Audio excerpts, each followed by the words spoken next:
Pike County is taking aim at the problem of copper theft, and a Johnson County woman is sentenced to prison for a federal drug charge. I'm Nick Collum, and this is the Mountaintop Daily.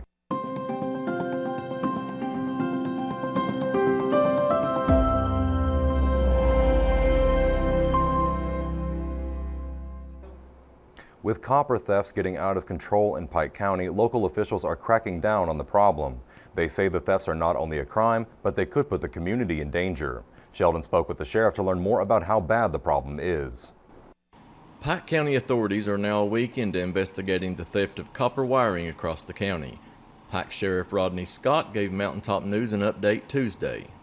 It's a felony, to get caught doing this, but the most important thing is, if something was to happen, somebody need, any type of, first responder or anything, they wouldn't be able to make a call. It could be somebody's life in danger, or, a house on fire, or it could be anything.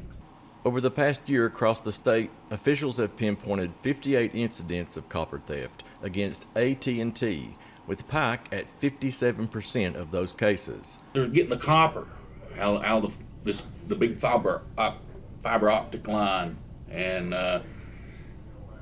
that's what they're getting. They're cutting it, and sometimes they'll cut it and leave it lay and go back later at night and get it. Sometimes they're just going, different places, and it's usually where there's no homes, like a stretch of road where there's no houses. Then that's where they're hitting. The hardest hit areas have been Meta, Kemper, Phelps, and Freeburn. It's just sad. It really is that it's come to this, and we need the public's help.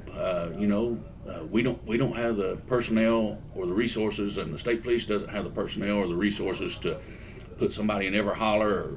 Anyone who has further information on copper theft can call the Pike County Sheriff's anonymous tip line at 606-766-5555. Anything out of the ordinary, if it's the phone company, they'll be identified, on the truck or on their body or something, that hey, they're with the phone company. So anything out of the ordinary, anybody up a telephone pole or doing anything that they shouldn't be doing. Reporting for Mountaintop News, I'm Sheldon Compton. A Johnson County woman will spend nearly 5 years in prison after pleading guilty to a federal drug charge. 34-year-old Tiffany Nicole Blanton of Oil Springs pleaded guilty in April to a single count of possession of meth with the intent to distribute. She was arrested last August after she was found in a car sitting on a backpack containing more than 86 grams of meth. The charge carries a sentence of up to 20 years in prison, and she returned to court Monday to learn her fate. U.S. District Judge Karen Caldwell ordered Blanton to serve 58 months in prison. But the sentence does not end her legal troubles. When Kentucky State Police and U.S. Marshals went to arrest her following the indictment, they allegedly found her in possession of 5 bags containing a combined 3 grams of fentanyl, and she was charged with fentanyl trafficking in Magoffin County. She has a status hearing in that case in October. Coming up after the break, the Floyd County Library's Children's Summer Program ended its season with a magical experience. We'll take you there when the Mountaintop Daily continues. But first, sports and weather. With this Mountaintop Sports Report for Tuesday, I'm Brittany Rowe reporting.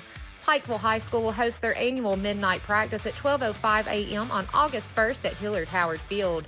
Fans are welcome to watch their first full padded practice to celebrate 100 years of Panther football. Belfry will host a media day on Friday at 10 a.m. at Haywood Stadium. Mountaintop Sports will have complete coverage and interviews of the Pirates this upcoming season. Shelby Valley will also host a media day on Friday at 5 p.m. We can meet the Wildcats and will have upcoming information on their 2025 football season. On Saturday, August 2nd, Kentucky football will host Fan Day. The event will be open practice on the practice fields at Joe Craft Football Training Center from 11 a.m. until 1 p.m. Mountaintop Sports will have full coverage of this event. For the latest area high school and college sports news, remember to check us out at mountain-topsports.com or like and follow us on Facebook, X, and TikTok. Reporting for Mountaintop Sports, I'm Brittany Rowe. Have a great Tuesday, sports fans.